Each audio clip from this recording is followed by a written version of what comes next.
Somewhere in the ancient world, on a night not so different from this one, a lamp is burning low in a quiet room, and a man is bent over a patch of smoothed sand, drawing circles with the tip of his finger. The city sleeps around him. The stars turn slowly overhead, the same stars you can find tonight if you were to walk outside and look up. And this man, whoever he is not praying to those stars, and he is not asking the gods for anything. He is thinking. He is following an idea the way you might follow a path through a dark garden, one careful step at a time, trusting that the path leads somewhere even though he cannot yet see the end of it. I want to tell you about that man, and about others like him, tonight. But I want to tell you slowly, because there is no hurry at all, and because the best way to think about very old and very beautiful ideas is to let them come to you gently, the way sleep itself comes gently, without being chased. So settle in. Let your shoulders drop. Let the day you have had, whatever kind of day it was, begin to loosen its grip on you. Feel the weight of your body against the bed, the way the mattress rises to meet you, the way the pillow holds the whole heaviness of your head, so that you do not have to hold it yourself anymore. There is nothing you need to do now. There is nowhere you need to be. The work of the day is finished, whether or not it is finished, and it will keep until morning, and morning is a long way off, and between here and there is only this quiet dark and the slow sound of a voice telling you a story about the oldest and most beautiful ideas the human race has ever had. You do not need to remember any of this. You do not need to hold on to a single fact I am about to share. I am not going to test you, and there will be no quiz in the morning. If your attention drifts, let it drift. If you lose the thread entirely and slide down into sleep in the middle of a sentence, that is not a failure. That is precisely the point. That is the best thing that could possibly happen, and I will not be the least bit offended. The ideas will still be here. They have waited 2,500 years already. They can wait for you. All I am going to do is walk with you slowly through one of the strangest and loveliest corners of human history. The corner where the ancient Greek world of gods and oracles and heroes brushed up against something even stranger than the gods. It brushed up against the infinite. It brushed up against the impossible. And it brushed up against numbers so vast that no human being had ever tried to name them before. Here is the idea I would like you to carry with you as you drift off. The same civilization that gave us Zeus on his throne and Apollo with his lyre. The same people who sent frightened delegations to consult oracles at the edge of madness, who believed that thunder was the anger of a god and that plague was a punishment sent from the heavens. That very same civilization also produced the first human beings to reason carefully, rigorously, and beautifully about infinity, about impossibility, and about the true scale of the cosmos. The myth and the mathematics were not enemies. They were not even strangers. They grew up together in the same sunlight, on the same rocky islands, and in the same marble cities, and if you listen closely tonight, you will hear how each one whispers to the other across the centuries. The Greeks reached upward toward the gods to explain a world they did not understand, but in reaching, almost by accident, they invented the very tools, proof and infinity and limits, and the idea of impossibility itself. The tools that would one day let their distant descendants explain that same world without needing the gods at all. That is the quiet miracle I want to lay before you tonight. And we will get to all of it, slowly, in its own time. Let us begin where so many Greek stories begin. Let us begin with an oracle. Picture a small island in the middle of the Aegean Sea. It is called Delos, and to the ancient Greeks, it was one of the holiest places in the entire world, because they believed the god Apollo had been born there. Apollo, the god of light, and music and prophecy and healing, the golden one who drove the chariot of the sun. To be born on an island makes that island sacred. And Delos was so sacred that in later centuries the Greeks would not allow anyone to be born there, and would not allow anyone to die there either, because the presence of birth and death was thought too ordinary, too human for a place that belonged to a god. Now, there are several versions of the story I am about to tell you, and I want to be honest with you about that from the very beginning, because part of the pleasure of these old tales is watching them shimmer and change as they pass from one storyteller to the next, like a stone worn smooth by many hands. The version most people know goes something like this. A terrible plague had fallen upon the Greeks. People were dying. Imagine the scene as they would have lived it, in a world with no notion of germs or contagion, where a sickness that swept through a city could only be understood as something sent, something willed, a punishment descending from above for a wrong that no one could quite name. The air was thick with fear and grief, and the smoke of funeral fires, the temples filled with frightened people bringing offerings, and the priests searched their memories for some slighted god, some broken vow, some forgotten sacrifice that might explain why the heavens had turned against them. And in their desperation, as people did in those days, they sent a delegation to consult the oracle, to ask the god directly what they had done wrong and what they might do to lift the curse. Picture those envoys setting out, carrying the hopes of a dying city, making the long journey to the sacred place to stand before the god's mouthpiece and ask the only question that mattered. How do we make this stop? What's the god want from us? The oracle gave its answer as oracles always did, in a form that seemed simple and turned out to be anything but. The god, it was said, wanted his altar made larger. Apollo's altar on Delos was a cube, a perfect cube of stone, and the instruction was this: double it. Build me an altar twice the size of the one I have, and the plague will lift. Now here is where a second version of the story lives, and I want to give it to you as well, because the truth is that the ancient sources do not fully agree, and an honest storyteller should tell you when the ground beneath a legend is uncertain. The writer Plutarch, who lived centuries after these events and gathered up many old traditions, tells it a little differently. In his telling, the people of Delos were not suffering from a plague at all. They were suffering from something almost worse, from the poison of political strife, from citizens turning against one another, from the slow rot of a community at war with itself. And it was for this reason, to calm their passions and heal their divisions, that they went to consult the oracle. This time at Delphi, the most famous oracle in all of Greece, perched high on the slopes of Mount Parnassus. So already you see the shimmer. Was it Delos or Delphi? Was it plague or political poison? The sources disagree. Much of what we know comes down to us through a mathematician named Eratosthenes, the same brilliant man who first measured the size of the whole round Earth using nothing but shadows and geometry, and his account survives only because a later writer, Theon of Smyrna, quoted it in a book of his own. So we are hearing an echo of an echo of an echo. And I think that is rather beautiful, actually, that a mathematical problem which has occupied the finest minds for more than 2,000 years reaches us, wrapped in a legend that we cannot even pin down with certainty. The myth is the mood, but underneath the mood, as you are about to see, the mathematics is exact, and it does not shimmer at all. So the god has spoken, double the altar, and the builders, honest craftsmen, practical men who worked with stone and mortar, and had never in their lives been troubled by the theory of geometry, they set about their task the only way that seemed sensible. They took the altar, a cube, and they said to themselves, well, if the god wants it twice as big, then let us make every side twice as long. Simple enough. Take each edge, double it, and surely you have doubled the altar.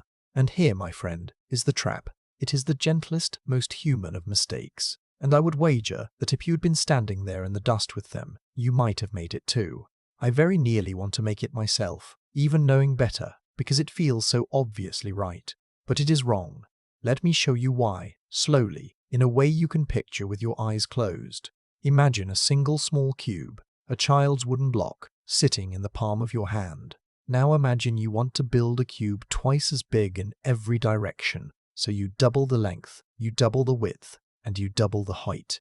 What have you actually made? Well, think about how many of the original little blocks would fit inside your new one. Along the bottom you could fit 2, and then 2 behind them, so 4 blocks cover the floor of the new cube. And then you could stack a second layer just like it on top. 4 on the bottom, 4 on top, 8 little blocks in total. Not 2. 8. By doubling each edge, the builders had not doubled the altar. They had made it 8 times larger. 2 times 2 times 2 is 8.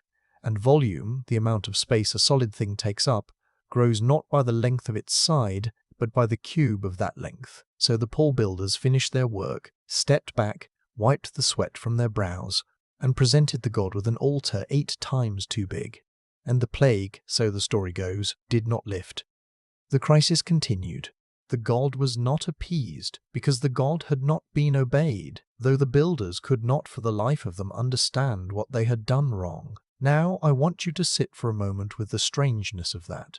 There is a lesson tucked inside the builder's mistake that is worth turning over slowly because it touches something deep about the way the world is put together. When a thing grows, its different measures do not all grow at the same pace. Make a shape twice as long in every direction, and its surfaces grow not by 2 but by 4, and the space it encloses grows not by 2 but by 8. Length doubles, area quadruples, volume grows 8-fold. This is why a kitten is not simply a small lion and a lion is not simply a large kitten, why a giant built to human proportions could never actually stand, because his weight, which follows his volume, would grow far faster than the strength of his bones, which follows only the width of them. It is a truth woven right through the fabric of nature, and the poor builders of Apollo's altar stumbled straight into it without ever knowing its name. They wanted to double a volume, and they doubled a length, and the universe, indifferent and exact, gave them 8 times what they meant to make. The god had asked for 2. The geometry delivered 8, and no amount of piety could close that gap, because the gap was not a matter of faith at all. It was a matter of arithmetic, and this humble misunderstanding between practical men and a demanding god is the seed of one of the most famous mathematical problems in all of history. It has a name. It is called the Delian problem, after the island of Delos, and it is also called, more plainly, the problem of doubling the cube.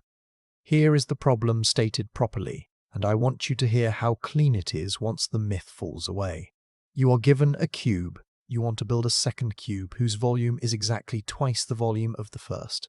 The question is not whether such a cube exists. Of course it exists. You can imagine it perfectly well. The question is whether you can construct it, precisely and exactly, using only the 2 tools that the ancient Greek geometers held sacred. A straightedge, which is a ruler with no markings on it, good only for drawing straight lines, and a compass, the twin-legged instrument for drawing circles. No measuring, no numbers written down, no clever mechanical gadgets, just the straightedge and the compass, the 2 humble tools from which the Greeks believed all of geometry could be honestly built. To double the volume of a cube, you need to make its edge longer, but by exactly the right amount. Not twice as long, we have seen that disaster. You need to make the edge longer by a very particular factor, a number that mathematicians write as the cube root of 2. It is the number which, when you multiply it by itself 3 times, gives you exactly 2. It is a little more than 1 1/4, roughly 1.259. A number that goes on forever after the decimal point without ever settling into a pattern or coming to an end. And the whole question, the entire 2,000-year riddle, comes down to this. Can you construct a line of exactly that length, the cube root of 2, using only a straightedge and a compass? The Greeks tried. Oh, how they tried. Some of the greatest minds of the ancient world bent themselves to this problem. Plato himself, according to the legend, was consulted. And there is a lovely tradition, which we should hold lightly, that Plato scolded his students for reaching after mechanical contraptions to solve it, insisting that the whole point was to do it by pure geometry, or not at all. Great mathematicians whose names have mostly faded from ordinary memory, men called Archytas and Eudoxus and Menaechmus, found ingenious solutions, but always by cheating a little, by using curves and motions and tools that went beyond the sacred straightedge and compass. Nobody in all those centuries could do it with the 2 humble instruments alone. There is one particular thread of this story that I find especially lovely, and hardly anyone is ever told it. Early on, a mathematician named Hippocrates of Chios, who lived in the 5th century before the Common Era, and who should not be confused with the famous physician of the same name, made a discovery that transformed how everyone thought about the problem.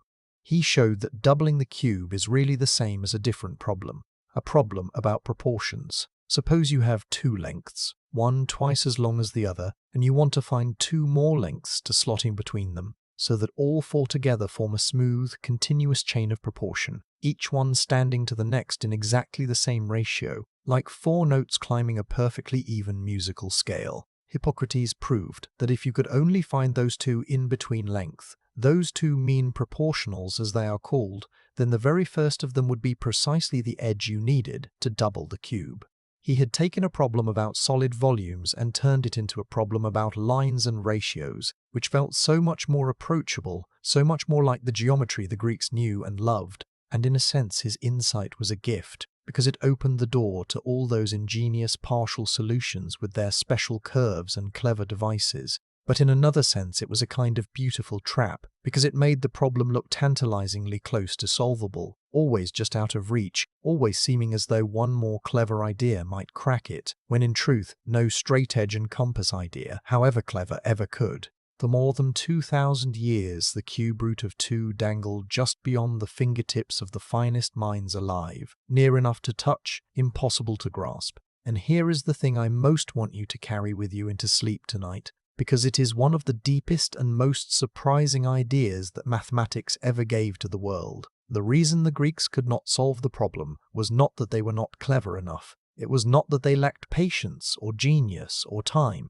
They failed because the thing they were trying to do is genuinely, provably, permanently impossible. There is no construction. There never was. There never will be. You could give the problem to every mathematician who has ever lived and every mathematician who ever will live. Hand them all the eternity they could wish for, and not one of them could double the cube with straight edge and compass alone, because the cube root of 2 is what mathematicians call a number that cannot be constructed. It lies forever outside the reach of those two tools, the way a colour outside the rainbow lies forever outside the reach of your eye. But sit with this, because it is subtle and it is gorgeous. For more than 2,000 years, nobody knew that it was impossible. They only knew that nobody had done it yet. And there is a world of difference between those two things. Not being able to find a solution is one situation. Knowing, with certainty, with proof, that no solution can possibly exist, that is something else entirely. That is a far deeper kind of knowledge. And the human race did not reach that deeper knowledge until the year 1837. When a young French mathematician named Pierre Wonzel finally proved, once and for all, that doubling the cube with straight edge and compass cannot be done. Let that distance settle over you for a moment. From the frightened delegation trudging up the mountain to consult the oracle, to the day a man in France put down his pen having proved the thing forever impossible, more than 2,000 years passed.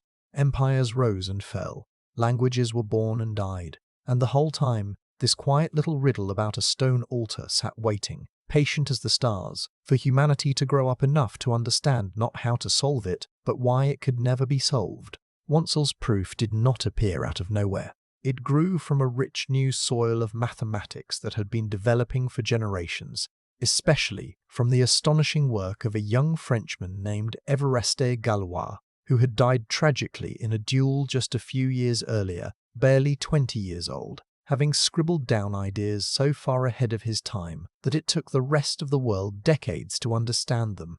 Out of Galois's work grew a whole new way of understanding which numbers can be built with which tools. And it was this new understanding that finally let Wonzel put the ancient riddle to rest. Let me try to give you the faintest glimmer of why the cube root of 2 lies beyond the reach of straight edge and compass, not the full proof, which would keep us both awake far past the hour we ought to be sleeping, but just the shape of the idea, gentle enough to drift on. When you begin with a length and you are allowed only a straight edge to draw lines and a compass to draw circles, there turns out to be a precise and surprising limit on the new lengths you can build. Every point you can construct, every length you can lay down, comes from crossing lines with lines, lines with circles, circles with circles, and each of those crossings, when you follow the arithmetic all the way down, involves nothing more exotic than the 4 ordinary operations of adding, subtracting, multiplying, and dividing, together with one further operation, the taking of square roots. Square roots, and only square roots. That is the entire toolkit.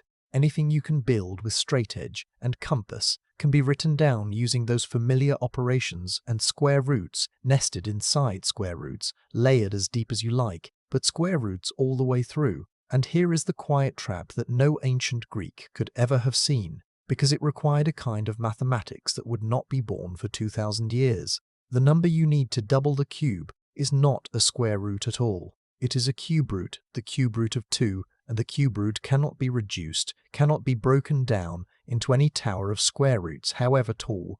It belongs to a different family of numbers entirely, a family that the operations of straightedge and compass simply cannot reach, the way you cannot arrive at an odd number by doubling. The tool is honest and the tool is powerful, but the tool builds only what square roots can build, and the cube root of 2 lives in a country that square roots can never enter. So the failure of the ancient Greeks was never a failure of cleverness or of patience. It was written into the very grammar of the two sacred tools, invisibly, from the beginning. They were trying to reach a place their instruments could not go, and no genius, however great, can carry a compass across a border that does not exist for it. And doubling the cube did not stand alone. It had two sisters, two other famous problems from the ancient world, and it is worth naming all three together, because they belong together the way three old friends belong together. The first is our problem, doubling the cube. The second is squaring the circle, which asks you to construct a square with exactly the same area as a given circle, again using only straightedge and compass. And the third is trisecting the angle, cutting any given angle into 3 perfectly equal parts with those same two tools. For centuries, these 3 problems tormented and delighted mathematicians in equal measure, and in the end, all 3 turned out to be impossible, provably, permanently impossible, each for its own deep reason. 3 riddles the ancients could never have solved, not because of any failing of theirs, but because the universe of geometry simply does not contain the answers they were looking for. I find something almost tender in that. The Greeks began by asking a god to lift a plague, and they ended by handing down to us one of the profoundest lessons in all of thought, that proving something is impossible is not a defeat. It is a triumph, to know for certain the boundaries of what can be done, to map the shoreline where the possible meets the impossible. That is one of the highest things the human mind can do. Think about what a strange and mature achievement that really is. It is easy, when you cannot do a thing, to simply keep trying, forever, generation after generation, always believing that the answer is just around the next corner, that the next clever person will surely crack it. That is the natural human response, and it is a hopeful one, and there is something noble in it. But there is something even nobler, and far rarer, in being able to stop and to prove with complete certainty that the corner you keep turning has no answer behind it, that no one will ever crack it, not because they are not clever, but because there is nothing there to crack.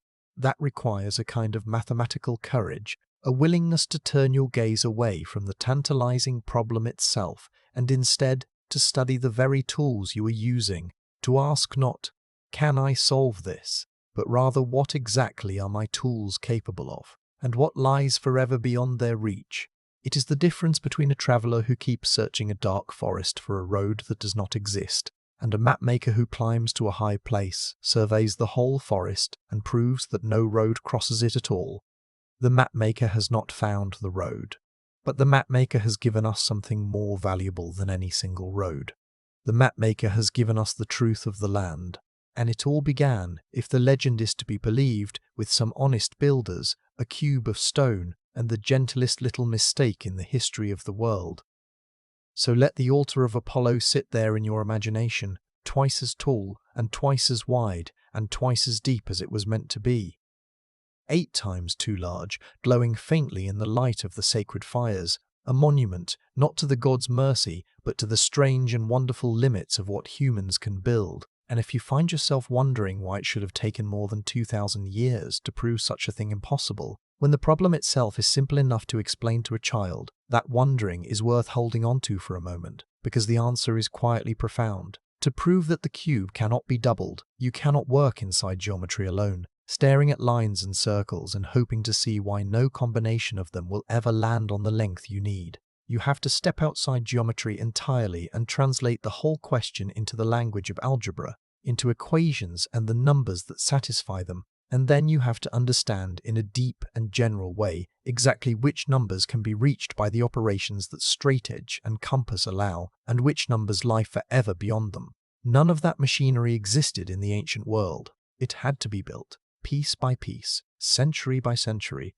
by mathematicians in India and in the Arab world, and in Renaissance Italy and in revolutionary France, each generation adding a little more, none of them necessarily thinking about a Greek altar at all, until at last the Tower of Understanding stood tall enough that a man could climb it and look down and see, with perfect clarity, why the builders of Delos had been set an impossible task. The proof took 2,000 years, not because anyone was slow, but because the answer lived in a country that had not yet been discovered, and the whole road to that country had to be built first, without anyone quite knowing that was where it led. Before we leave Apollo, though, let me linger for just a moment longer in his temples, because the oracle at Delos was not the only oracle, nor even the most famous. That honor belonged to Delphi, high on the flank of Mount Parnassus, where the priestess called the Pythia sat above a cleft in the rock and spoke, it was said, with the voice of the god himself. People came from every corner of the Greek world to ask her their questions, kings and farmers and generals alike, and above the entrance to that temple, carved into the stone for all who entered to see, were two short phrases that have echoed down all the centuries since. One of them was, "Know thyself," and the other was, "Nothing in excess." Know thyself and nothing in excess. It is a curious thing to hold in your mind that the same sacred doorway that promised divine prophecy also counseled self-knowledge and moderation, as though the god were quietly hinting that the deepest answers were not to be found in the smoke and the trance, but somewhere inside the questioner. And it is that hint, that turning of the gaze from the heavens back toward the reasoning mind, that carries us to the next of our travelers, and to one of the most beautiful and terrible discoveries in the whole story of number. I want to tell you now about Pythagoras and about the strange brotherhood that formed around him. Because before we can meet the philosophers of infinity, we should understand the world of number that they inherited, and the crack that ran through the very heart of it. Pythagoras came, like so many of these figures, from the eastern edge of the Greek world, from the island of Samos, and sometime around 500 years before the Common Era he crossed the sea and settled in southern Italy, in a Greek city called Croton, and there he founded something that was not quite a school, and not quite a religion, and not quite a secret society, but rather all three braided together into a single strange and luminous thing. We call them the Pythagoreans. They lived by strict and peculiar rules. They took long vows of silence. They shared their possessions. They would not eat certain foods, and they believed, among many other things, that the soul is reborn again and again, passing from body to body down the ages.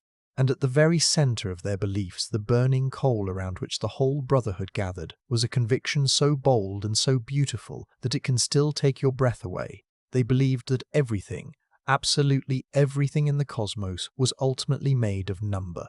Not made of fire, as some earlier thinkers had said, and not made of water, and not shaped by the whims of the gods, but made of number, and of the ratios between whole numbers. They had good reason to believe it too, and this is the part that so few people are ever told. The Pythagoreans discovered something genuinely magical about music. If you take a taut string and pluck it, it sounds a note. Now shorten the string to exactly half its length and pluck it again, and it sounds the same note, but higher, exactly one octave up, the sweetest and most perfect harmony in all of music. A ratio of 2 to 1, hidden inside the most consonant sound the ear can know. And if you make the ratio 3 to 2 instead, you get another beautiful harmony, the one musicians call a fifth, and 4 to 3 gives you another.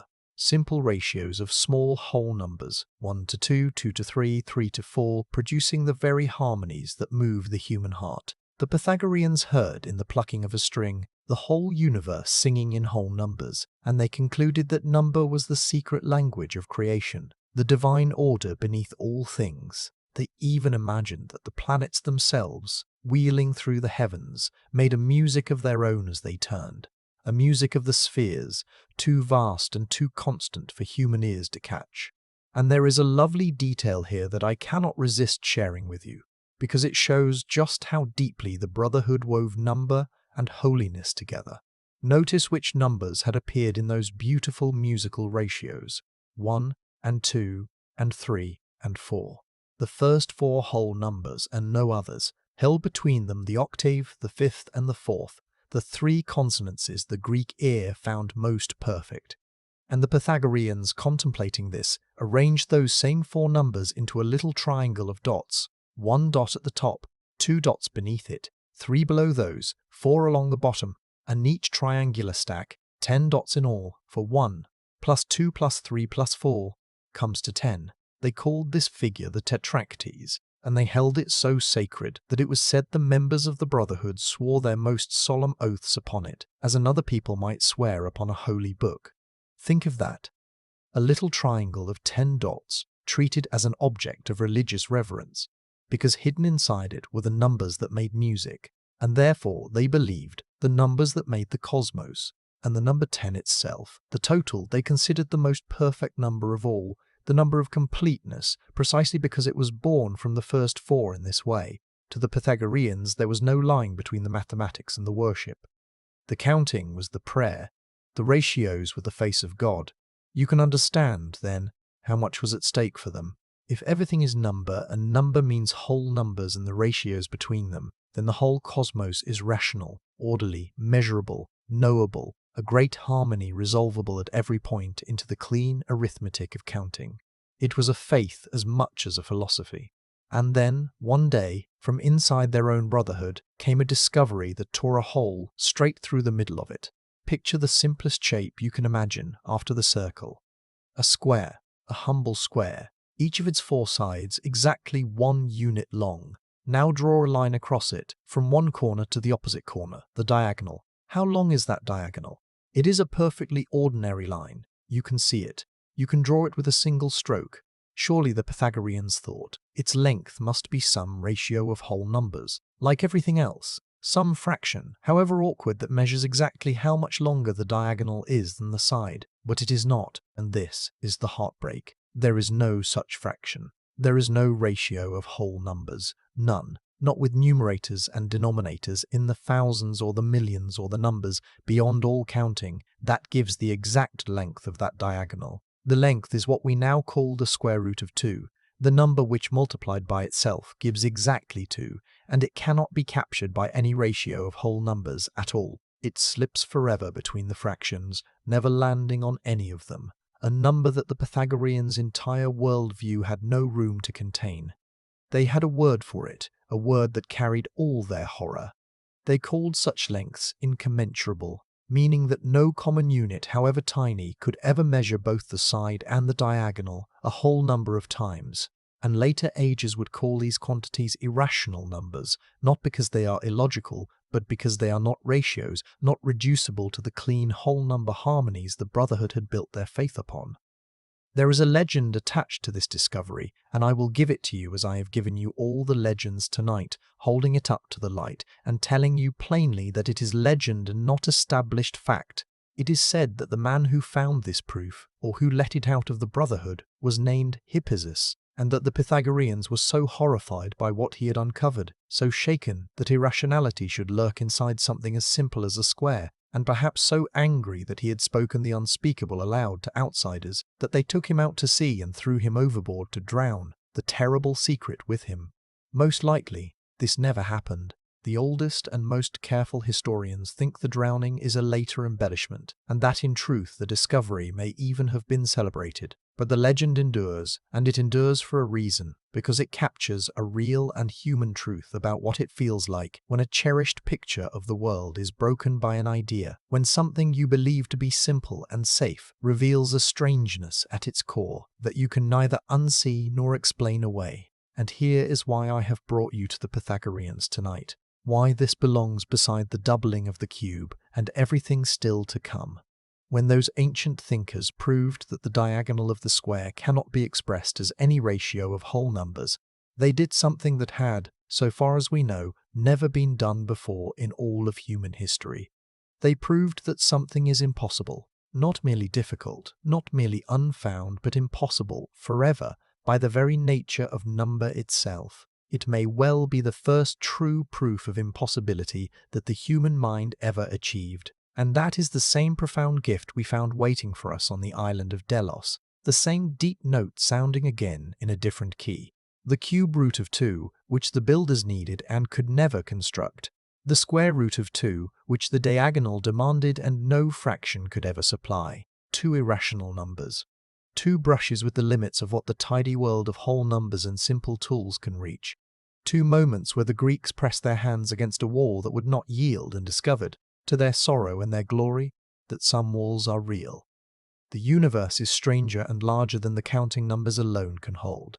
And it took a cult that worshipped number to be the first to prove it. Let that settle over you. The image of that plain square with its impossible diagonal, a shape so simple a child could draw it, hiding inside itself a number that shook a brotherhood to its foundations. And when you are ready, we will sail across a little stretch of sea to another Greek town, where a most peculiar philosopher is about to argue, with a perfectly straight face, that motion itself is impossible. His name was Zeno, and he came from a Greek colony called Ela, on the coast of what is now southern Italy. He lived roughly 2,500 years ago, around the middle of the 5th century before the Common Era, which places him a little before the great age of Athens that most people picture when they think of ancient Greece. We know frustratingly little about him as a man. What we have instead are his arguments, a handful of short, strange, maddening little puzzles that have refused to leave the human mind alone for 2.5 millennia. They are called Zeno's paradoxes, and they are among the most productive troublemakers in the entire history of thought. Now, I should tell you gently, before we begin, that scholars still argue about what Zeno was really up to. To understand the argument, you have to understand the man he loved and followed, a philosopher named Parmenides, who came from that same city of Elea, and who had made one of the strangest and most audacious claims in the entire history of human thought. Parmenides looks at the world around him, the ceaseless changing of it, things coming into being and passing away, the many separate objects scattered across the earth, motion everywhere, and he declared that all of it, every bit of it, is an illusion. Reality, he insisted, the true reality beneath the shifting surface, is a single, unchanging, seamless, indivisible whole. Nothing really moves, nothing really changes, nothing is really separate from anything else. There is only the one, eternal and perfect and still. And the busy world of many moving things that your senses report to you is a kind of waking dream, a veil drawn across the changeless truth. It is an idea so far from common sense that it can make your head spin, and yet Parmenides argued for it with such rigor that philosophers have been wrestling with him for 2,500 years and have never quite been able to put him down. The philosopher Plato, writing a little later, suggested that Zeno was not truly trying to convince anyone that motion is impossible for its own sake. Rather, he was defending his teacher Parmenides, and his method was as cunning as it was bold. Zeno's opponents mocked Parmenides. They said, "Look, your idea that nothing moves and nothing is many is absurd. It flies in the face of everything we plainly see." And Zeno's reply, in essence, was this: "You think my teacher's views leads to absurdity? Very well. Let us look at your view, the ordinary common-sense view that things really do move and really are many." And Zeno then showed, with these dazzling little paradoxes, that the common-sense view leads straight into absurdities of its own, contradictions just as maddening as anything in Parmenides. "If motion is real," he seemed to say, "then explain to me how Achilles catches the tortoise. Explain how you cross a room. Explain how an arrow flies." His paradoxes were not really meant to prove that motion is impossible. They were meant to prove that our ordinary, confident, unexamined understanding of motion is riddled with holes, that we do not understand it half so well as we imagine, and that perhaps his strange teacher deserved a more careful hearing after all. Zeno's paradoxes in this reading were weapons. They were meant to show that if you take the ordinary common-sense world of motion and plurality seriously, you fall into absurdity and contradiction. So perhaps Zeno was not a man puzzled by motion at all, but a clever advocate laying traps for his teacher's opponents. We cannot be entirely sure, and once again, I rather like the uncertainty. It keeps the old philosopher alive in a way, still just out of reach, still smiling at us across the centuries. But whatever Zeno intended, the paradoxes he left behind took on a life of their own, and their real gift to the world was mathematical, though it would take 2,000 years for anyone to fully unwrap it. Let me give you the three most famous of them, one at a time, slowly, the way you might turn 3 smooth stones over in your hand by firelight. The first and the most beloved is called Achilles and the tortoise. Achilles, you will remember, was the greatest of the Greek heroes, the swiftest runner in all the army that besieged Troy, a man so fast he seemed to fly across the ground. And imagine that this Achilles agrees to a foot race against a tortoise, that slow, patient, plodding creature. It would hardly be fair, so Achilles, being a sporting fellow, give the tortoise a head start. Let us say the tortoise begins some distance ahead down the track, and then the race begins. Now, common sense tells you exactly what will happen. Achilles will thunder down the track, overtake the tortoise in a heartbeat, and win going away. Of course he will. You know it. I know it. A child knows it. And yet Zeno, with a perfectly straight face, offers you the following argument, and I want you to follow it slowly, because its power lies entirely in how reasonable each little step sounds. Before Achilles can overtake the tortoise, he must first reach the place where the tortoise started, that spot down the track where it had its head start. Fair enough. But in the time it takes Achilles to run to that spot, the tortoise, slow as it is, has not stood still. It has crept forward a little, to a new spot slightly further on. So now Achilles must run to that new spot. And he does, quickly, but again, in the time it takes him to get there, the tortoise has crept forward once more, to a third spot, a little further still. So Achilles must run to the third spot, and when he arrives, the tortoise maddeningly has moved again to a fourth, and a fifth, and a sixth. Do you see the trap closing? Every single time Achilles reaches the place where the tortoise was, the tortoise has moved on, if only by a hair. There is always a gap, always a little further to go, and the number of these catch-ups is infinite. There is always a next one.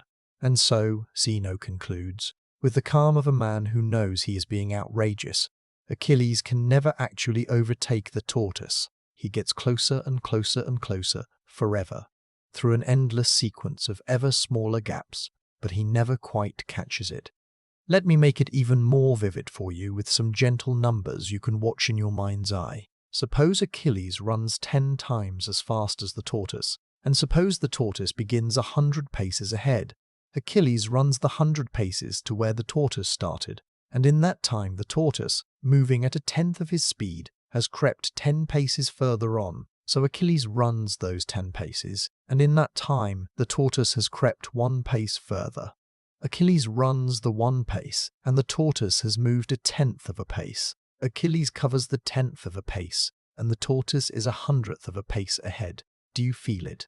100, then 10, then 1, then 1/10, then 100th, then 1,000th, the gap shrinking and shrinking, growing tiny beyond imagining, but according to Zeno never ever quite closing, because there is always one more term in the sequence, always one more little gap for the tortoise to open before Achilles arrives. And yet he does. He obviously, undeniably does. You have watched a faster thing overtake a slower thing 10,000 times in your life. So something has gone wrong in Zeno's argument. But what? Every single step seemed reasonable. Where is the flaw? That question, that itch, is the gift Zeno gave to the world. And we will come back to soothe it, I promise. But first, let me give you the second paradox, because it turns the same knife in a slightly different direction. The second is called the dichotomy, which is just an old Greek word for cutting in two. And it goes like this. Suppose you simply want to walk across a room from one wall to the other. A trivial thing. You do it without thinking. But Zeno asks you to think about it. Before you can cross the whole room, you must first cross half of it, yes? You cannot get to the far wall without first reaching the halfway point. Agreed. But before you can cross that half, you must first cross half of the half, a quarter of the whole room. And before you can cross that quarter, you must first cross half of it again, an eighth of the room, and before that, a 16th, and before that, a 32nd. The distances get smaller and smaller, halving and halving and halving without end, and there are infinitely many of them. To cross the room, Zeno says, you must complete an infinite number of these ever smaller journeys. And how can anyone possibly complete an infinite number of tasks? There is no end to them. You cannot finish an unending list. And so, Zeno concludes, you can never cross the room at all. And then he tightens the knife one more turn, because the argument works just as well at the beginning as at the end, to take even your very first step. To cross that first tiny stretch, you must first cross half of it, and before that half, a quarter, and before that an eighth, halving down and down toward the very start of your journey. So not only can you never finish crossing the room, according to Zeno you can never even begin. Motion, he says, with that same maddening calm, is not merely impossible to complete, it is impossible even to start. And yet here you are, having walked into rooms all your life. And now the third paradox, the strangest of the three, and to my mind the most haunting. It is called the arrow. Imagine an arrow in flight, loosed from a bow, streaking through the air toward its target. It is moving, obviously. It is the very picture of motion. But Zeno asks you to freeze it. Consider the arrow at one single instant of time, one frozen moment, thinnest sliver you can imagine. At that one instant, where is the arrow? It is somewhere. At that one instant, it occupies a particular region of space, a region exactly the size and shape of the arrow itself, no bigger, no smaller. But if the arrow in that frozen instant is occupying a space exactly its own size, then in that instant it is not moving. It cannot be, for movement would require it to be somewhere else, to be spread across a change of place, and there is no change within a single frozen instant. So at that instant the arrow is perfectly still. It is indistinguishable from an arrow simply hanging motionless in the air. But now here is the trouble. This is true of every instant. Pick any moment you like during the arrow's flight, and by exactly the same reasoning, at that moment the arrow is motionless. And time, Zeno says, is made up of these instants, one after another after another. So if the arrow is motionless at every single instant, when, exactly, does it ever move? It is still now, and still now, and still now, at every point along the way. And the thing that is motionless at every instant, surely, is simply motionless. And yet the arrow flies. You have seen arrows fly. Where, in all those frozen still moments, does the motion hide? 3 paradoxes. 3 little puzzles, each one a small polished stone that you can hold in your mind and turn over and over. And for more than 2,000 years they sat there glittering and unresolved, defying the world's cleverest people to say precisely what was wrong with them. Because everyone knew that Achilles catches the tortoise, and everyone knew that you can cross a room, and everyone knew that arrows fly. The paradoxes were not describing reality. Everyone agreed on that. But nobody could put their finger on the exact place where the reasoning broke, and that unscratched itch is one of the greatest gifts one mind ever gave to all the minds that came after. So let me now offer you the gentle resolution, the soothing balm that mathematics eventually laid across all 3 of these puzzles. And I want to warn you, softly, that it is so simple and so satisfying that it may feel almost like a trick. Though it is not a trick at all, it is one of the deepest ideas humanity ever found, and it lay hidden inside these paradoxes all along, waiting. Come back with me to the room you are trying to cross. To get across, you must cross a half, and then a quarter, and then an eighth, and a 16th, and so on forever. Zeno is quite right that there are infinitely many of these pieces. He has counted honestly. His mistake, and it is the only mistake, is a hidden assumption so quiet you almost do not notice it. He assumes that adding up infinitely many things must give you an infinitely large total, that an endless list of distances must sum to an endless distance, and that, it turns out, is simply not true. Let me show you slowly. Take 1/2. Now add a quarter. You have 3 quarters. Now add an eighth. You have 7/8. Now add a 16th. You are at 15/16. Add a 32nd, and you are at 31/32. Do you feel what is happening? Each new piece you add is exactly half of the gap that remains. You started needing to cross a whole room. After the first piece, you had half the room left. After the next, a quarter left. Then an eighth left, then a 16th. With every step you close half of whatever distance still lies ahead of you. You get closer and closer and closer to the far wall, and the gap shrinks toward nothing, smaller than any width you could name. But the total of all those infinitely many pieces does not grow without limit. It settles perfectly and exactly onto the number 1. One whole room. An infinite number of steps added together, summing to a finite and perfectly ordinary total. 1/2 plus 1/4 plus 1/8 plus 1/16, on and on forever, equals exactly 1. Not almost 1, not 1 with some tiny leftover. Exactly 1. The infinite fits inside the finite, snug and complete, and there is nothing paradoxical about it at all once you have truly seen it. This is the idea that mathematicians call a convergent infinite series, and the deep machinery underneath it is the idea of a limit, the notion of a value that an endless process draws ever nearer to, and finally, in a sense we can make perfectly precise, reaches. And once you have this idea, all 3 of Zeno's paradoxes melts like frost in the morning sun. Go back to Achilles and the tortoise, and to those shrinking numbers we watched together, 100 paces, then 10, then 1, then 1/10, then 100ths, on and on. Zeno wants you to believe that because there are infinitely many of these distances, Achilles must run forever. But add them up, 100 plus 10 plus 1 plus 1/10 plus 100ths and all the rest, forever, and the total is not infinite at all. It settles exactly onto 111 1/9 paces. That is the precise spot on the track where Achilles draws level with the tortoise, the exact place where the infinite chase comes to its end. It is a perfectly ordinary point on an ordinary road, a little past the 111th pace, and Achilles reaches it in a perfectly ordinary sliver of time, and then he runs straight through it and leaves the tortoise behind forever. The infinite sequence of catch-ups does not describe an endless journey. It describes, in slow motion, cut into infinitely many ever thinner slices, a single ordinary moment, the moment of overtaking. Zeno had taken one heartbeat and sliced it into infinitely many pieces, and then acted astonished that there were infinitely many pieces. But an infinity of pieces can still add up to a single heartbeat. That was the thing no one could quite say for 2,000 years.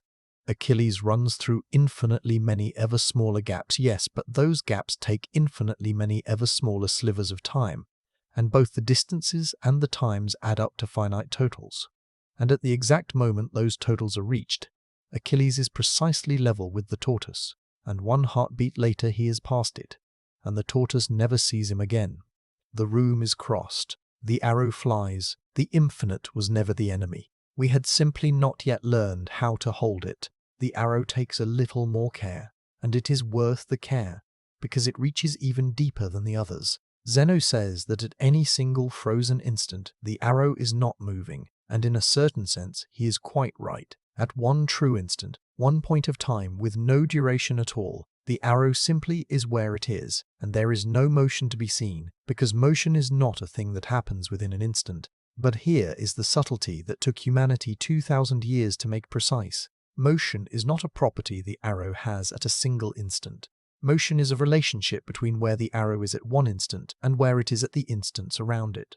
To move is to be here now and there a moment later, and the modern mathematics of change gives us a way to speak exactly about relationship, even in the limit of a vanishingly thin sliver of time. We can ask, as the interval around an instant shrinks toward nothing, what the ratio of distance covered to time elapsed settles onto, and that settling value, that limit, is precisely what we mean by the speed of the arrow at that instant. The arrow at any instant has a speed, not because it moves within the instant, but because of how its positions at neighboring instants are knitted together. Zeno was right that you cannot find motion inside a single frozen moment. His only error was in assuming that motion had to live inside the moment at all. It lives, instead, in the seamless weaving of the moments together, and calculus is the loom that finally let us see the weave. And here is the part that gives me a small thrill every time I think of it, and I hope it reaches you even as you are drifting towards sleep.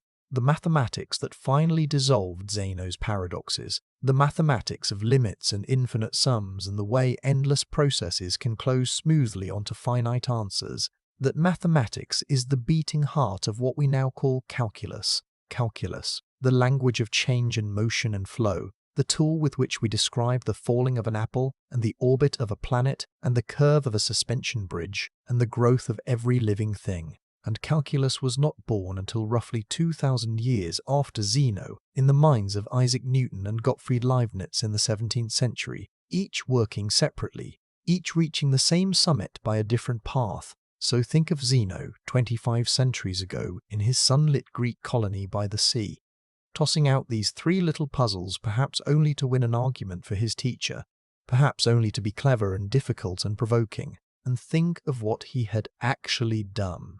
Without knowing it, he had put his finger, more exactly than anyone before him, on the precise spot where the human understanding of infinity was still raw and unfinished.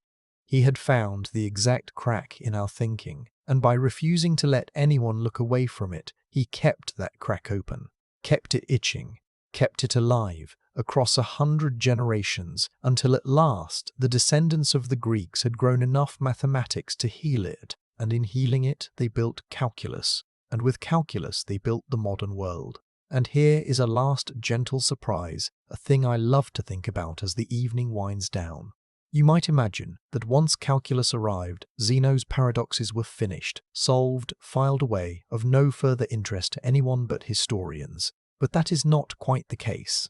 The mathematics of limits and infinite sums tells us with complete rigor how an infinite sequence of distances and times can add up to a finite total, and that dissolves the paradoxes as mathematical puzzles. Yet there remains, tucked underneath, a deeper and stranger question that the mathematics alone does not settle, a question that philosophers and even physicists still turn over to this day. Is space really infinitely divisible? Can you truly cut a distance in half, and then in half again, and again forever, without ever reaching some smallest possible length below which you cannot go? Is time made of a smooth, unbroken flow? Or is it, at some unimaginably tiny scale, grainy, made of smallest indivisible instants, like the frames of a film? These are not idle questions.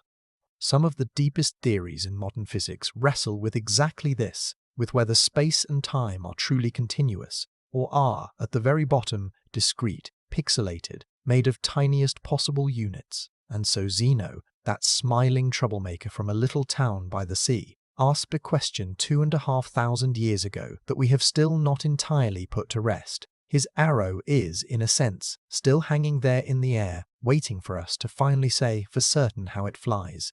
That is the strange power of a good paradox.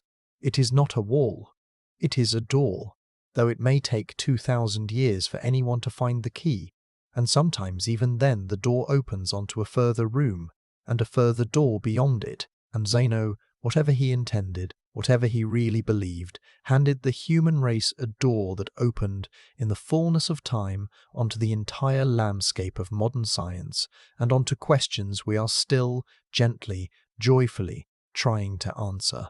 Not bad for a man arguing that an arrow cannot fly. Before we sail on, let yourself rest here for a moment, in the quiet that follows a hard thought gently resolved. We have travelled a long way already tonight. We stood on a sacred island with frightened builders and a cube of stone. We climbed to the oracle at Delphi and read the words carved above its door. We sat with a strange brotherhood who heard the universe singing in whole numbers, and we felt the ground shift beneath them when the diagonal of a square refused to be a fraction. And now we have spent a long while with a smiling philosopher by the sea, watching him take the simplest things in the world, a runner, a room, an arrow, and reveal the infinite hiding inside each one, and then watching the mathematics of 2,000 years later gently fold that infinite back up and tuck it away where it could do no harm. Notice, if you have a little wakefulness left to notice with, how these travellers keep handing the same gift to one another across the centuries, without ever meeting, without ever knowing they are doing it. The idea of the infinitely small and the infinitely many, the idea of an endless process that nonetheless arrives somewhere definite, the idea that a mind can reason its way past the point where the senses fail and the imagination falters, it appeared to the Pythagoreans as a terror, it appeared to Zeno as a puzzle, and now it is about to appear to the greatest of them all, in Sicily, not as a terror and not merely as a puzzle, but as a tool a magnificent instrument for measuring the immeasurable and counting the countless and naming the unnameable. So let us sail once more across the wine-dark sea, in no hurry at all, this time to the island of Sicily, to a golden city called Syracuse, where the single greatest mind of the entire ancient world is about to try to count the grains of sand. His name was Archimedes, and if the ancient world produced anything close to a genius in the full modern sense of that word, a mind that seemed to work on a different plane from everyone around it, then Archimedes of Syracuse was that mind. He lived in the 3rd century before the Common Era, in the Greek city of Syracuse on the coast of Sicily, and the stories that gathered around him during his life and after his death are so remarkable that it can be hard to separate the man from the legend. But tonight I want to tell you about one particular thing he did, a small book he wrote, because it is one of the most quietly astonishing acts of imagination in the whole history of human thought, and hardly anyone outside of mathematics has ever heard of it. The book is called, in Greek, the Pamites, which means the sand reckoner, and Archimedes wrote it as a letter, addressed to a king, a young man named Gelon, the son of the ruler of Syracuse. Imagine that, a letter from the greatest mathematician alive to the prince of his city, and its subject is sand. And Archimedes writes to the young king not with the dry formality you might expect, but almost warmly, almost playfully, like a brilliant older friend leaning across a table to share something wonderful. He tells Gelon, in so many words that he knows perfectly well what he is about to say will strike most people as ridiculous, that the great mass of people who have never studied mathematics will find it simply unbelievable. But you, King Gelon, he says, you who have thought about the sizes and distances of the earth and the sun and the whole universe, you will be able to follow the proof, and the proof will convince you. There is something touching in that, a great mind reaching out to a young one, trusting him to be equal to a difficult and marvelous idea, treating him not as a ruler to be flattered, but as an intelligent friend to be delighted. It is, in a small way, exactly the spirit in which I am telling all of this to you tonight. Here is the problem Archimedes set himself, and I want you to feel how odd and how bold it is. There were people in his day, ordinary sensible people, who liked to say that the grains of sand are infinite, beyond counting, uncountable, and you can understand why they said it, can't you? Since the beginning of time, sand has been the human mind's readiest image of the numberless. Think of standing on a shore at evening, the way the beach stretches away in both directions until it curves out of sight, and then think of reaching down and letting a single handful run through your fingers and realizing that the few grains in that one handful are already more than you could ever count in a lifetime, and that the handful is nothing, less than nothing, against the whole vast beach, and the beach is nothing against all the beaches of Sicily, and Sicily is nothing against all the shores of all the seas of the world. The mind simply gives up. It throws up its hands and says, "This is infinite. This is beyond all number. There is no point even trying." Look at a beach, they would say. Look at the desert. Look at all the sand around the shores of Sicily and beyond, and consider that this is only a tiny fraction of all the sand in all the world. Surely, they said, the number of grains is simply infinite. There is no large enough. It cannot be done. And notice what a comfortable thing that is to believe. It lets you stop. It draws a line and says, here is where counting ends and mystery begins, and beyond this line the mind need not travel. Most people, in most ages, have been glad enough to accept such a line and to rest behind it, but there is a certain rare kind of mind that cannot abide the line drawn across the world with the words beyond here. Do not ask. Archimedes had exact kind of mind.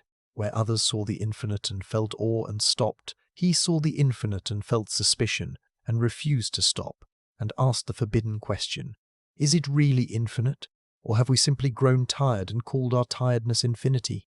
And Archimedes, in the most gentle and devastating way, decided to prove them wrong, not just to argue with them, to prove it cleanly and completely. He set out to show that the grains of sand are not infinite, that they can in principle be counted, and he decided to do this in the boldest possible fashion. He would not merely count the sand on a beach, or the sand in Sicily, or even the sand on the whole earth. He would name a number larger than the number of grains of sand it would take to fill the entire universe, the whole cosmos, packed solid with sand, every last gap crammed with grains, from the earth at the center out to the sphere of the fixed stars at the very edge of the world, as the Greeks understood it. He would find a number bigger than that, and in doing so he would prove, with room to spare, that no quantity of sand anywhere could ever be truly infinite. Now, to understand why this was so hard, so genuinely, almost unimaginably hard, you have to understand a strange limitation of the ancient Greek world. The Greeks, for all their brilliance, did not really have a good way of writing or even speaking about very large numbers. Their number words ran out. The largest number that had its own proper name in ordinary Greek was the myriad, which meant 10,000. 10,000. That was, in a sense, the edge of their spoken numerical world. You could go a little further by speaking of a myriad myriads, that is, 10,000 times 10,000, which is 100 million, a 1 followed by 8 zeros. But there the road essentially ended. Beyond a myriad myriads, the Greeks had, in effect, no words at all. It was as though numbers simply stopped, the way the maps of that age simply stopped at the edge of the known world and gave way to blank space and sea monsters. So Archimedes faced an obstacle that was not really about sand at all. Before he could count the grains that would fill the universe, he first had to invent an entirely new language for numbers. He had to build, from scratch, a way of naming quantities so vast that no human being had ever needed to name them before. And this act of pure invention, is the real triumph of the sand reckoner. The sand was almost an excuse. The true achievement was giving humanity, for the first time, the words to speak about the truly enormous. Here is how he did it, and I will keep it gentle. He took that ceiling, the myriad myriads, 100 million, and instead of treating it as the end of the road, he treated it as the end of merely the first stretch of road.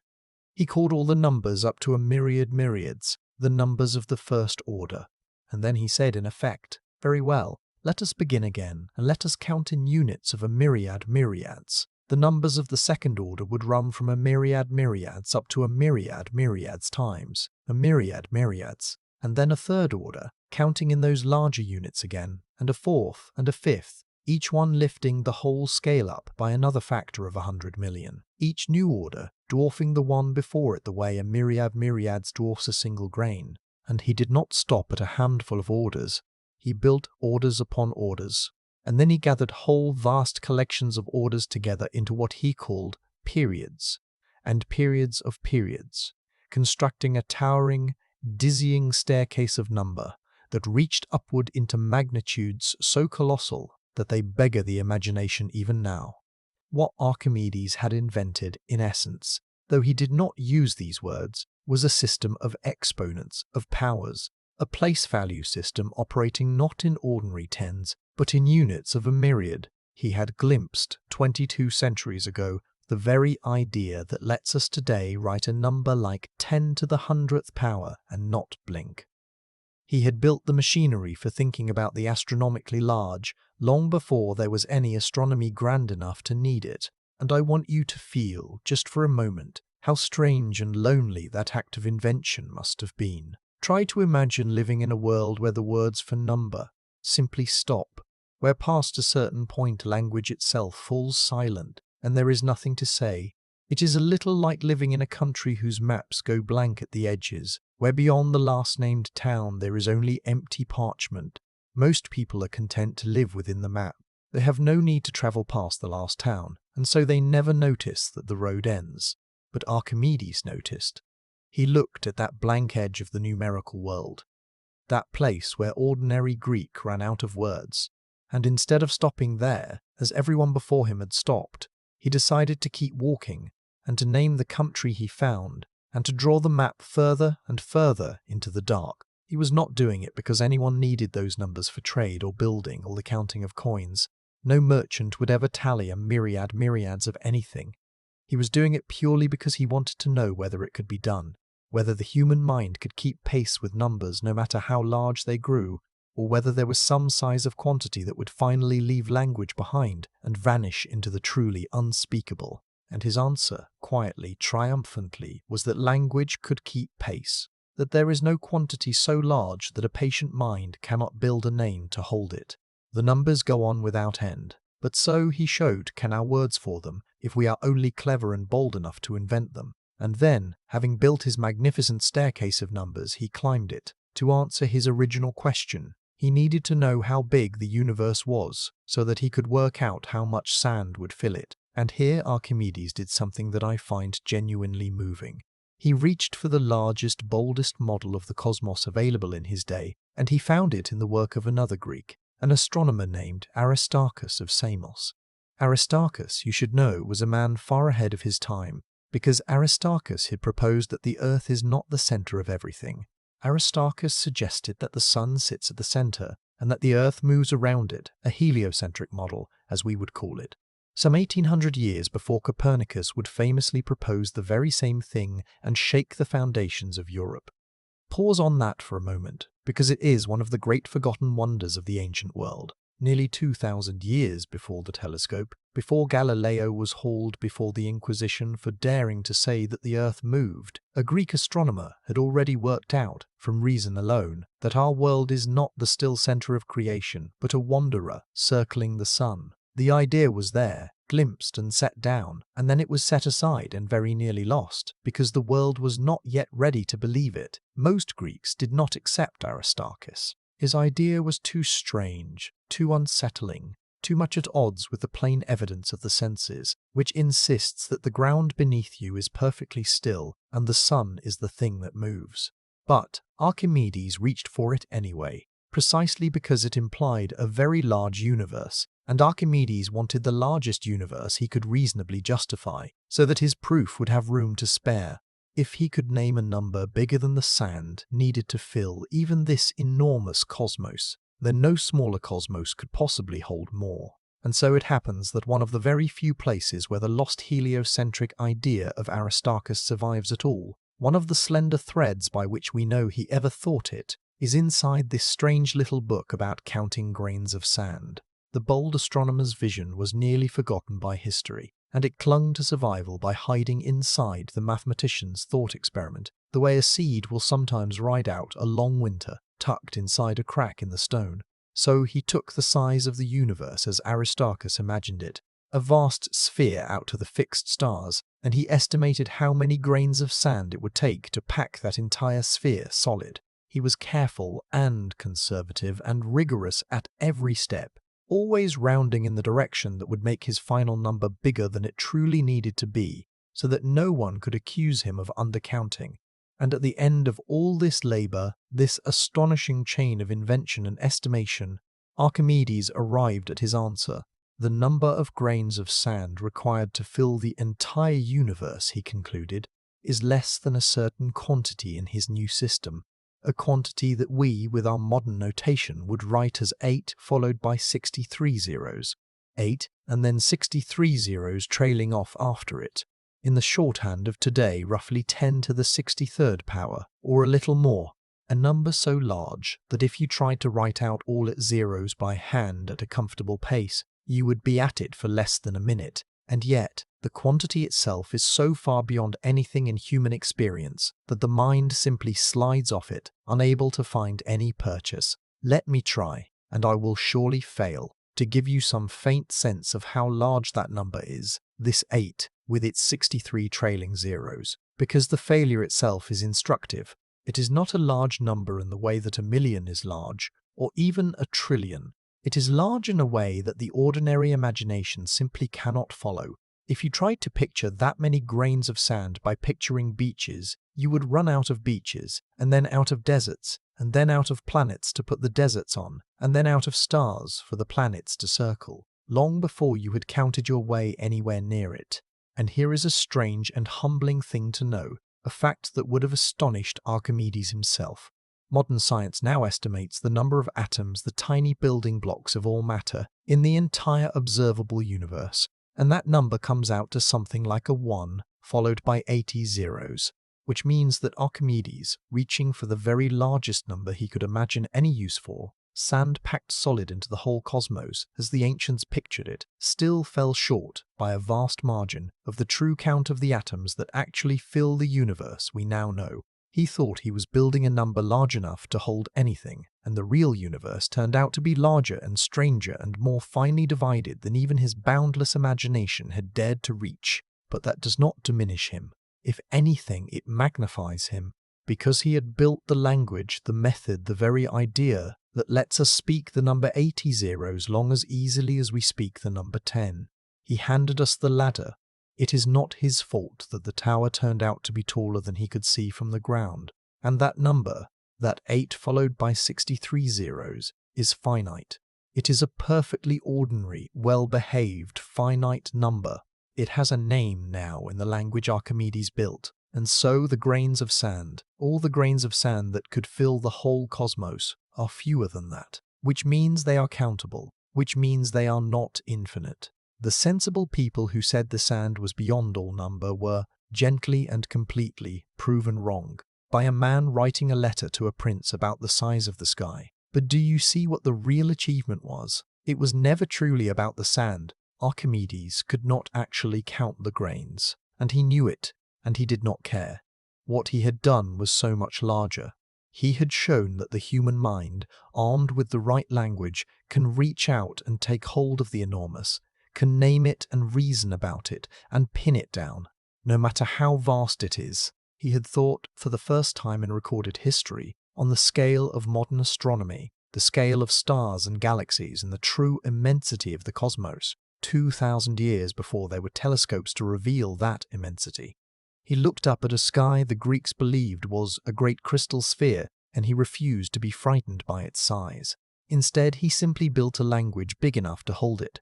And I think that is one of the bravest and most beautiful things a person has ever done with a mind and a piece of parchment. Now, I told you that the stories which gathered around Archimedes are almost too remarkable to be true, and while you are drifting, let me share a few more, because this same man who counted the sands of the universe did a great many other things, and one of them touches on a number you have surely heard of, even if you were never told where it came from. I mean the number pi. You may remember pi from long ago school days as roughly 3 1/7, or 3.14, the number that connects the distance around a circle to the distance across it. Every circle in the universe, no matter how large or how small, has this same faithful relationship hidden inside it. The circumference always just a bit more than 3 times the width. But how much more? Exactly. Getting a precise handle on pi is far harder than it sounds because pi, like the cube root of 2 we met on the island of Delos, is one of those numbers that goes on forever after the decimal point, without ever repeating or resolving. And it was Archimedes who found the first truly rigorous method for pinning it down, for trapping it as tightly as anyone could wish. His idea was beautiful in its simplicity. A circle is a smooth, curved thing, hard to measure directly, but a polygon, a shape with straight sides, a triangle or a square or a many-sided figure that you can measure because its sides are straight lines, and straight lines the Greeks understood perfectly. So Archimedes imagined drawing a polygon snugly inside the circle, touching it, its corners resting on the curve, and another polygon just outside the circle, hugging it from without. The circle is trapped between them, larger than the inner polygon, smaller than the outer one. And so the true value of pi must lie somewhere between the value you get from the inside polygon and the value you get from the outside polygon. Now here is the patient genius of it. The more sides you give your polygons, the more closely they hug the circle, the inner one pushing outward and the outer one pressing inward, squeezing the circle between them, narrowing the gap, trapping pi in an ever tighter grip. A square is a crude approximation to a circle, but a shape with many, many sides begins to look, to the eye, almost indistinguishable from the circle itself. And Archimedes, with heroic patience, worked his way up, doubling and doubling the number of sides, until he was calculating with polygons of 96 sides, 96 straight edges, inside and out, hugging the circle so closely that the space between them had grown very thin indeed. And with those 96-sided polygons, doing all his arithmetic by hand, in a number system that we have already seen, was clumsy for large quantities with no decimal notation and none of the conveniences we take for granted. Archimedes proved that pi lies between 2 fractions. It is larger than 223 divided by 71 and smaller than 22 divided by 7. If you work those out in modern decimals, he had trapped pi between roughly 3.1408 and 3.1429. He had pinned down the elusive number to within a whisker, correct in its first few digits, and, crucially, he had done it with a method that could be pushed as far as anyone had the patience to push it. Give it more sides and you get more digits. The technique had no ceiling. It was the first rigorous handle humanity ever had on the true value of pi. I want you to dwell for a moment on the sheer labor of what he did, because it is easy to say the words 96-sided polygon and quite another thing to have actually done the work. Archimedes did not begin with 96 sides. He began with a simple 6-sided figure, a hexagon, which is easy to draw inside and around a circle. Then he doubled it to 12 sides, and to do that he had to calculate by hand a certain square root, one of those irrational numbers that never resolve, and he had to approximate it carefully with fractions, always keeping track of whether he was rounding up or down, so that his final bounds would still be certain. Then he doubled again to 24 sides, calculating another square root nested atop the first. Then to 48 sides, then at last to 96, each doubling more laborious than the one before, the fractions growing more monstrous at every stage. All of it carried out in that clumsy Greek arithmetic without so much as a decimal point to lean on. It is a feat of patience that borders on the heroic. A man sitting with a problem and simply refusing to let go of it, doubling and calculating and doubling again, until he had squeezed the circle so tightly between his straight-edged shapes that its true measure could no longer hide. And notice, if you will, the exquisite honesty of the method. Archimedes never claims to know the exact value of pi. He is far too careful for that, far too rigorous. He does not say pi is this. He says pi is greater than this and less than that. And here are the two walls, and the true value is trapped between them.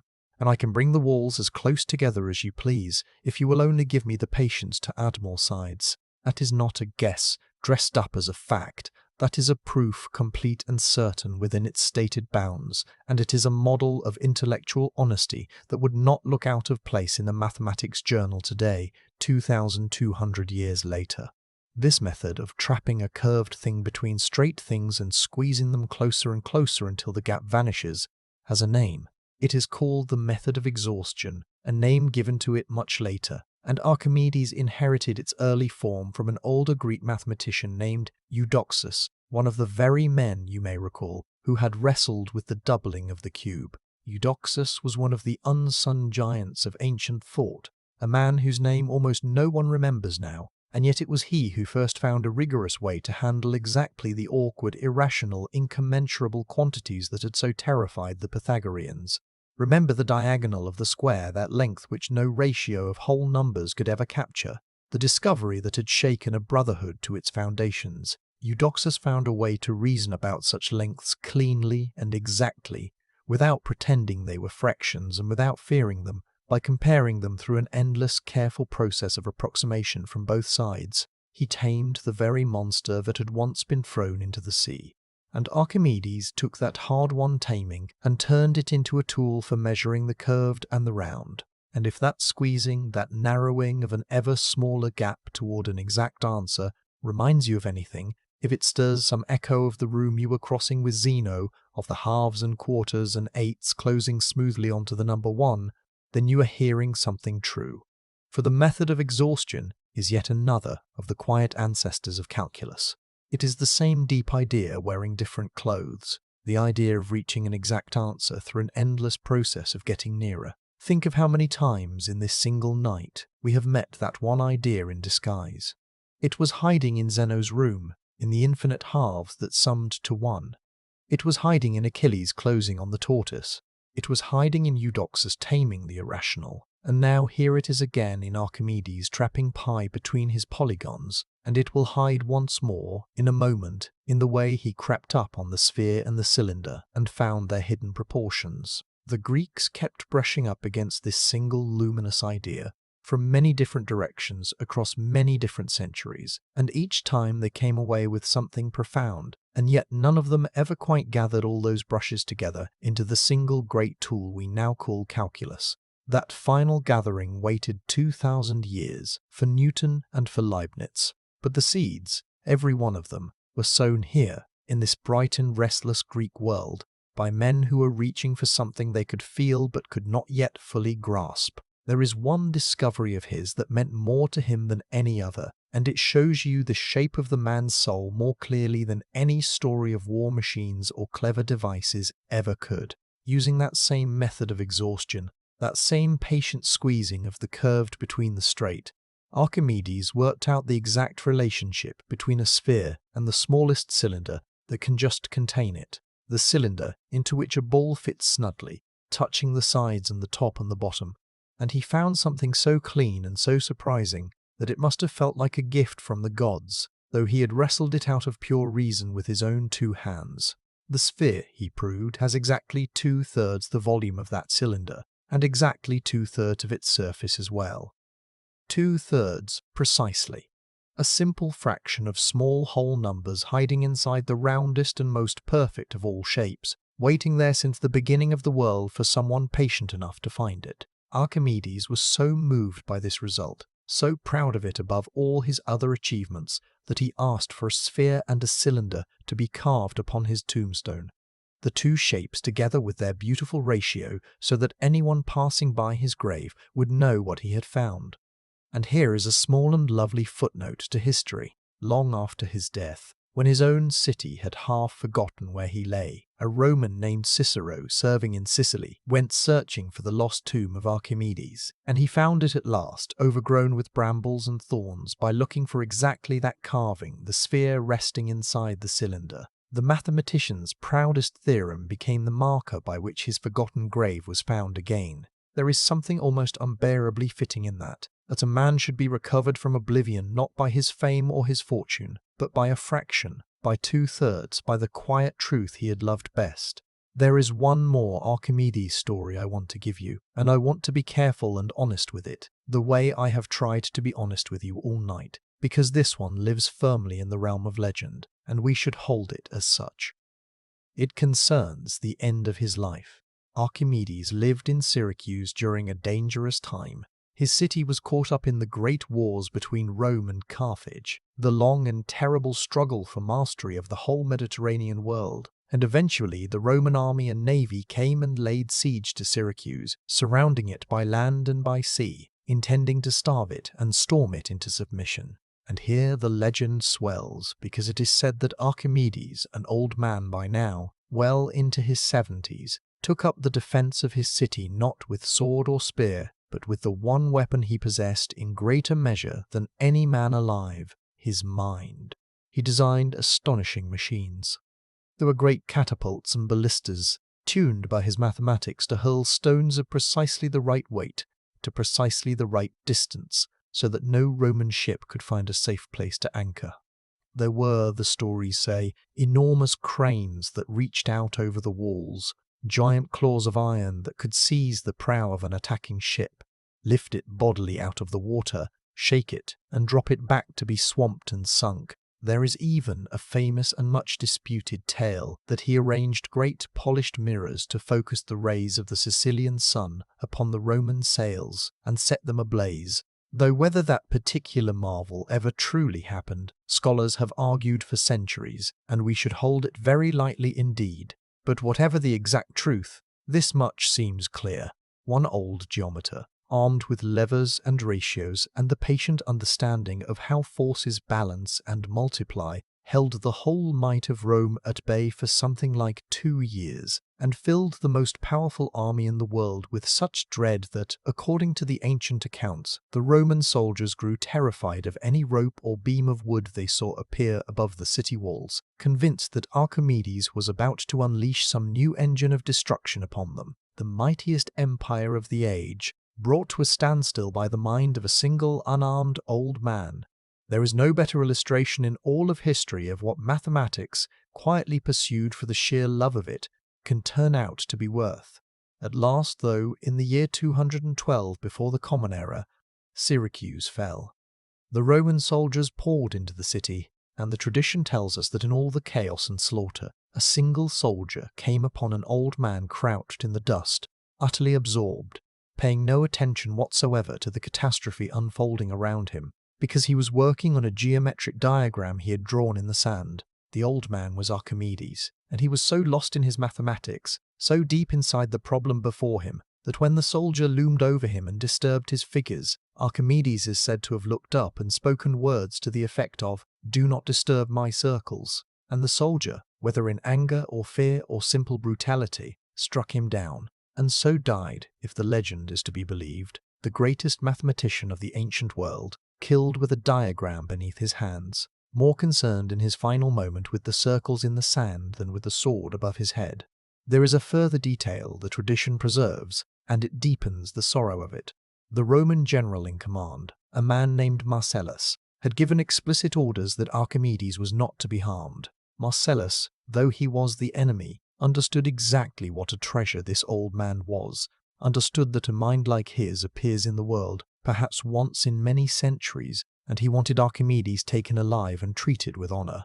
But in the chaos of a city falling to slaughter, the order did not reach the right soldier at the right moment, or was not heeded, and the greatest intellect of the age was cut down by an ordinary soldier who very likely had no idea who the old man in the dust even was.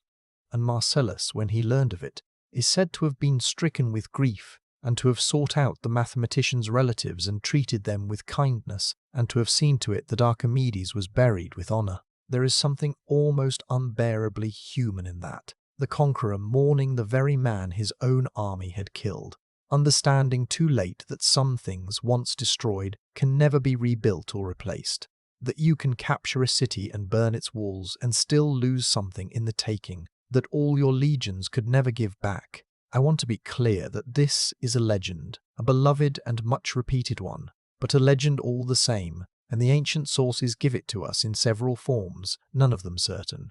Perhaps it happened just so, perhaps it grew in the telling, but whether or not those were truly his last words, there is something about that image that has kept it alive for more than 2,000 years, and I think it is this. It is the picture of a mind so in love with an idea that even in the shadow of death it would rather protect a circle drawn in the dust than protect itself. Do not disturb my circles. It is, in its way, the perfect epitaph for everything we have talked about tonight, for the whole strange and beautiful enterprise of Greek mathematics, this insistence that ideas matter, that the shapes and numbers and infinities we can hold in our minds are worth our fullest attention, worth loving, worth defending, even to the end. There is one more line, the tradition hangs upon him, lighter than the last, and I will give it to you as we begin to draw the evening to a close, because it captures his boldness so perfectly.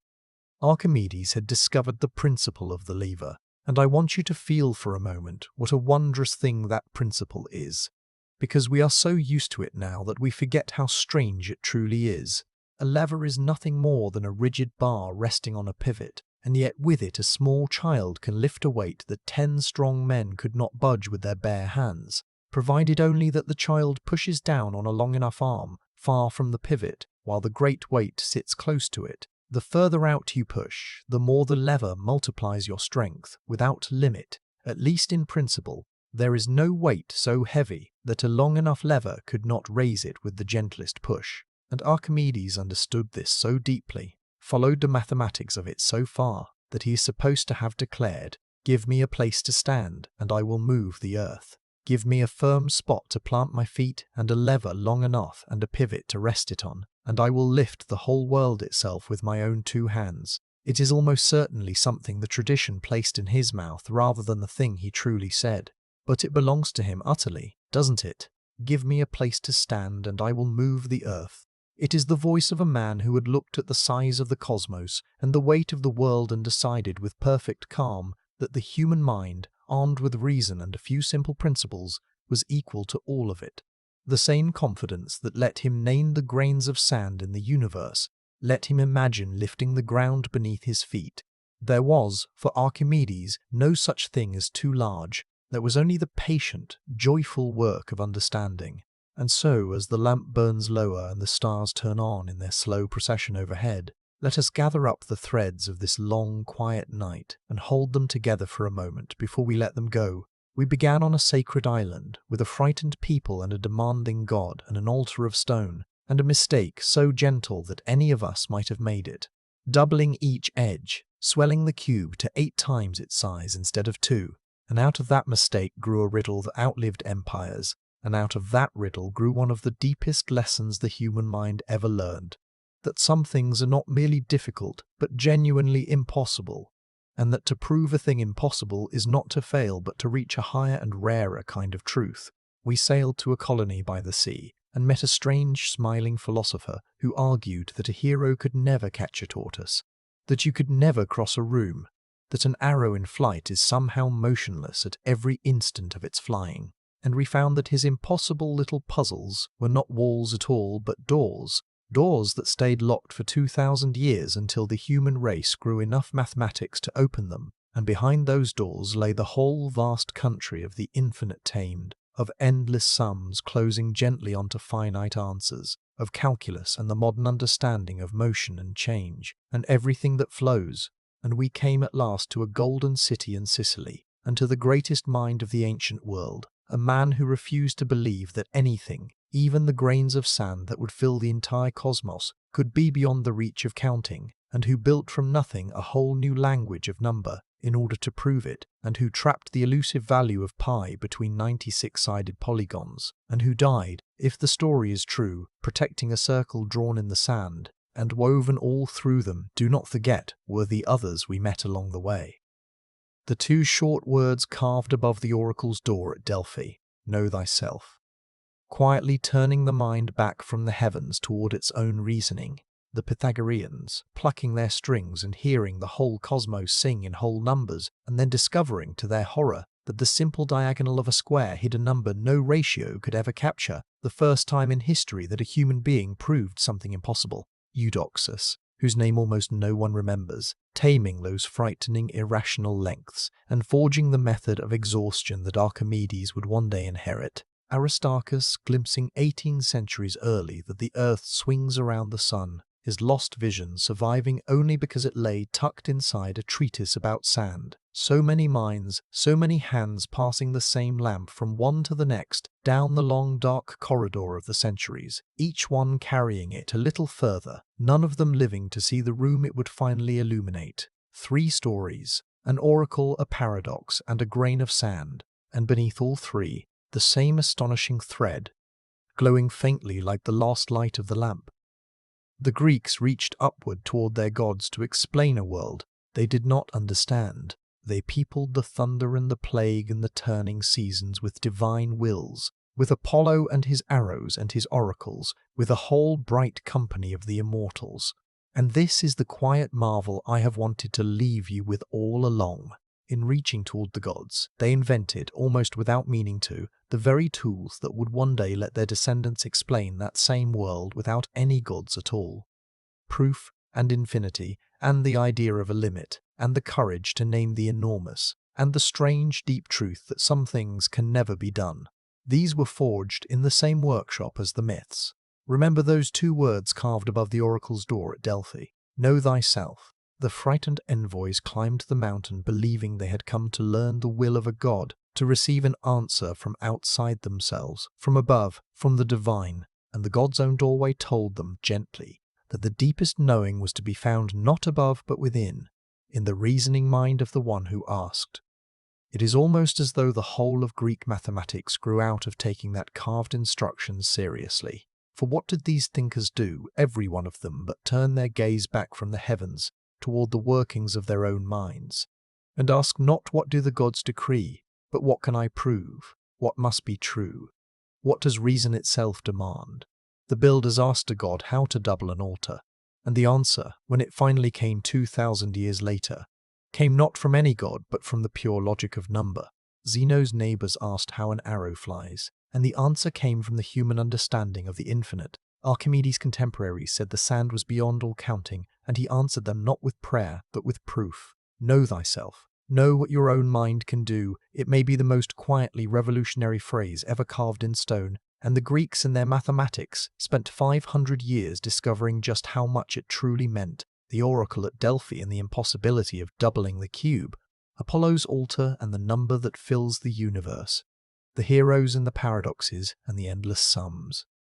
They were all born together, in the same warm Mediterranean sunlight, on the same rocky and beautiful shores, out of the same restless and wondering human minds not so very different from yours, lying here in the dark, letting these old and lovely ideas wash slowly over you. As you drift toward sleep, you do not need to remember any of it. The altar, the tortoise, the sand, let them all dissolve now, softly, the way the day dissolves into night, and the waking mind dissolves into dreaming. Let the 8 times too large altar of Apollo fade back into the sacred fires from which it came. Let Achilles finally and forever pass the tortoise, and let them both wander off the edge of your thoughts and out of sight. Let the grains of sand pour endlessly through Archimedes' patient fingers, one after another, more than you could ever count, fewer than infinity, each one catching the light for an instant and then falling away into the dark, until the counting itself becomes a kind of lullaby, a slow, soft numbering that asks nothing of you and carries you nowhere but down and further down. The Greeks are asleep now, 2,500 years asleep, and their gods are asleep with them, and only their ideas are still awake, still quietly turning, the way the stars are still quietly turning far above the roof over your head, patient and cold and beautiful, keeping their long watch over the sleeping world, just as they kept it over that man bent above his circles in the sand, on a night not so different from this one. And there is nothing left for you to do tonight but rest and breathe, and let the slow tide of all these ancient wonders carry you gently down past the halves and the quarters and the eighths, down past the diagonal of the square and the doubling of the cube, down past the counting of the sand and the measuring of the circle, down beneath the reach of every question and every proof, into the deep and dreamless country where even the greatest of thoughts grow quiet at last, and where the mind, having wandered so far among the stars, at last lies down and closes its eyes and is still. Sleep well. The circles will still be there in the morning, and no one tonight will disturb them.